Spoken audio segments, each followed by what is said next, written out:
আসসালামুয়ালাইকুম, hi there. আজ আপনাদের তৈরি করে দেখাবো চিকেন পাফ পেস্ট্রি। তবে এটাতে কিন্তু 3 ধরনের ডিজাইন থাকছে। চলুন তাহলে ঝটপট আমরা ইয়াম্মি রেসিপিটা দেখে নিই। আর যারা নতুন এসেছেন তারা প্লিজ সাবস্ক্রাইব করে দিবেন। আমি এখানে 2 পিস চিকেন ব্রেস্ট নিয়েছি। এখন এগুলোকে সিদ্ধ করে নিব। আর এতে অ্যাড করলাম 1 চামচ আদা বাটা, 1 চামচ রসুন বাটা, 1 চামচ পেঁয়াজ বাটা, স্বাদ মতো লবণ, 1 কাপ পানি। এবার মিডিয়াম আঁচে মাংস দুটো আমি সিদ্ধ করে নিব। এই ভিডিওতে আমি আপনাদেরকে চিকেনের রেসিপিটা তৈরি করে দেখাচ্ছি, তবে পাফ পেস্ট্রির শিট কিন্তু দেখাবো না। অলরেডি আমার চ্যানেলে পাফ পেস্ট্রির শিটটা দিয়ে দেওয়া হয়েছে আলাদাভাবে, ডিসক্রিপশন বক্সে লিংক দিয়ে দিব, আপনারা চাইলে দেখে নিতে পারেন। চিকেনটা সিদ্ধ হয়ে গেছে। এখন আমি নামিয়ে 2টা কাঁটা চামচ দিয়ে এটাকে শ্রেডেড করে নিব। আপনারা চাইলে হাত দিয়ে ওইভাবে ছিঁড়ে ছিঁড়ে নিতে পারেন, তবে কাঁটা চামচ দিয়ে করলেই কিন্তু এটা ভালোভাবে আর খুব তাড়াতাড়ি করা যাবে। সো আমি যতক্ষণে শ্রেডেড করে নিচ্ছি, আপনারা চাইলে আমার চ্যানেলটা সাবস্ক্রাইব করে দিতে পারেন। পাশে থাকা বেল আইকনটা হিট করবেন যাতে আপলোড করা ভিডিও নোটিফিকেশন সবার আগে আপনাদের কাছে পৌঁছে যায়। ভিউয়ার্স, চিকেনটা শ্রেড করা হয়ে গেছে। এখন এটাকে রান্না করে নিতে হবে। আমি একটা ফ্রাই প্যানে 2 টেবিল চামচ সয়াবিন তেল অ্যাড করে নিলাম। এবারেতে হাফ কাপ পেঁয়াজ কুচি নিলাম। পেঁয়াজটা 1 মিনিটের মতন মিডিয়াম আঁচে একটু কষিয়ে নিব। তারপর এতে চিকেনটা দিয়ে দিব। ভিউয়ার্স, পেঁয়াজটা 1 মিনিটের মতন কষিয়ে নিয়েছি। এখন এতে অ্যাড করে দিচ্ছি চিকেন। চিকেনটা দেওয়ার পর পেঁয়াজের সাথে ভালোভাবে 30 সেকেন্ড মিক্স করে নিচ্ছি। আমি কিন্তু মিডিয়াম আঁচেই রান্না করছি। এবার এতে হাফ চামচ কালো গোলমরিচের গুঁড়া অ্যাড করে নিলাম। এবার এতে অ্যাড করব 2 চামচ সয়া সস।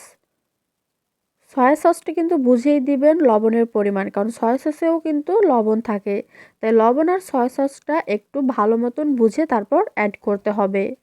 এবার এতে দিয়ে দিব হাফ কাপ পরিমাণ পানি। এখন অ্যাড করছি 2 টেবিল চামচ টমেটো সস।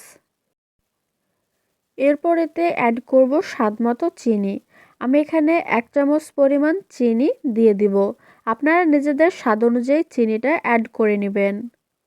এখন পানিটা একদম শুকিয়ে যাওয়া পর্যন্ত মাংসটা এভাবে রান্না করে নিতে হবে। ভিউয়ার্স, মাংসটা রেডি, চুলাটা বন্ধ করে দিচ্ছি। আমি এখানে পেস্ট্রি শিট নিয়েছি। আপনাদেরকে অলরেডি বলেছি পাফ পেস্ট্রি শিট কীভাবে তৈরি করতে হয় আমার চ্যানেলে কিন্তু দেয়া রয়েছে, ডিসক্রিপশন বক্সেও লিংক আছে, আপনারা চাইলে চেক আউট করে নিতে পারেন। আমি মেজারমেন্ট অনুযায়ী শিটগুলো কেটে নিয়েছি। এখন আপনাদেরকে এগুলো থেকে আমি 3 ধরনের ডিজাইন তৈরি করে দেখাবো। চলুন তাহলে আমরা দেখে নিই যে ডিজাইনগুলো কি কি থাকছে। প্রথমেই আমি একটা স্লাইস চিজ নিচ্ছি। আমি স্লাইস চিজ নিয়েছি, চেডার চিজ। আপনারা চাইলে মোজারেলা চিজটাও কিন্তু গ্রেট করে এখানে ইউজ করতে পারেন। আমি আরও একটা স্লাইস চিজ এতে অ্যাড করে নিলাম। এবার এতে দিয়ে দিচ্ছি চিকেন কিমা। অনেক বেশি পরিমাণ দেওয়া যাবে না, 1 চামচ পরিমাণ দিতে হবে। তারপর এভাবে 2 সাইডটা টেনে ধরে এভাবে সিল করে দিতে হবে। আবারও অপর 2 সাইড হাত দিয়ে টেনে এভাবে সিল করে হাত দিয়ে চেপে লাগিয়ে দিবেন। তারপর একটা লবঙ্গ দিয়ে এটাকে সিল করে দিতে পারেন, তাহলে আর খুলে যাবে না। সো একটা ডিজাইন রেডি। আমি বেকিং ট্রেতে বাটার পেপার দিয়ে 1 চামচ তেল ব্রাশ করে দিয়েছি। এবারে আমি সেকেন্ড ডিজাইন দেখাবো। এটাও সিম্পল। জাস্ট একটা শিট নেবেন, তারপর এর উপর 1 স্লাইস চিজ দিয়ে দিবেন অথবা গ্রেট করা চিজ দিয়ে দিবেন। তারপর 1 চামচ চিকেন কিমা। আর এবার 2 সাইডটা আমরা সিল করে দিব আর 2 সাইডটা খোলা রাখবো। দেখুন, ইজিলি আরও একটা ডিজাইন রেডি হয়ে গেল। চলুন থার্ড ডিজাইনটা দেখে নেই। আমি এখানে একটা ফ্লোয়ার ডিজাইন করা বাটি নিয়েছি। এবার এতে একটা শিট বসিয়ে দিয়ে হাত দিয়ে চেপে চেপে বাটিটার সাথে এভাবে লাগিয়ে দিবেন, যাতে অপর সাইডে এই খাস কাটা বা দাগ কাটাগুলো লেগে যায়। তারপর একটা স্লাইস চিজের অর্ধেক পরিমাণ আমি দিয়ে দিলাম। এরপর এর উপরে দিয়ে দিব চিকেন কিমা। এখানে একটু বেশি পরিমাণে চিকেন কিমা দিতে পারেন। তারপর আমি আরও অর্ধেক স্লাইস চিজটা এর উপরে দিয়ে দিচ্ছি। এবারে একটা গোল শিট নিব।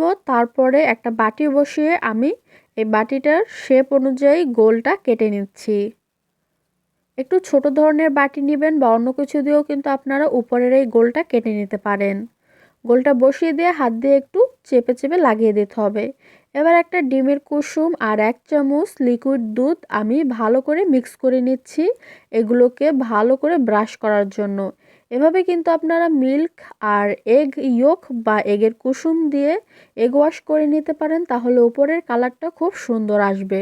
আমি অলরেডি ওভেনটা 10 মিনিট প্রিহিট করে নিয়েছি। আমার চ্যানেলে কিন্তু ওভেন এবং চুলায় কিভাবে পাফ পেস্ট্রি বা পেটিস তৈরি করতে হয় সেই রেসিপি অলরেডি রয়েছে, 2টা রয়েছে, একটা ভেজিটেবল একটা চিকেন। আপনাদের আমি ডিসক্রিপশন বক্সে লিংক দিয়ে দিব, আপনারা চাইলে সেখান থেকে চেক আউট করে নিতে পারেন। এবার 180 ডিগ্রি সেলসিয়াসে আমি একদম নিচের র্যাকে রেখে 30 মিনিটের জন্য এটাকে বেক করে নিচ্ছি। আমি কিন্তু অলরেডি 10 মিনিট ওভেনটা প্রিহিট করে নিয়েছি। আপনারাও কিন্তু প্রথমে 10 মিনিট প্রিহিট করে তারপরেই বেক করবেন। ভিউয়ার্স, 30 মিনিট পর ফিরে আসলাম। আমার পাফ পেস্ট্রি বা পেটিসগুলো একদমই রেডি। আপনাদেরকে একটা ভেঙে দেখাচ্ছি, দেখুন কতটা ক্রিস্পি হয়েছে আর ভেতরটা দেখতে কিন্তু খুবই ইয়াম্মি লাগছে। আপনারাও বাসায় তৈরি করুন, চা বা কফির সাথে এই স্ন্যাক্সটা একবার ট্রাই করে দেখবেন, ইনশাল্লাহ আপনাদের পছন্দ হবে। আজকের রেসিপি ভালো লাগলে একটা লাইক দিন, ফ্যামিলি ফ্রেন্ড সবার সাথে শেয়ার করুন যাতে তারাও এই ইয়াম্মি রেসিপিটা দেখে নিতে পারে। ইনশাল্লাহ নেক্সট ভিডিওতে দেখা হবে। সবাই সুস্থ থাকবেন, ভালো থাকবেন। আল্লাহ হাফেজ।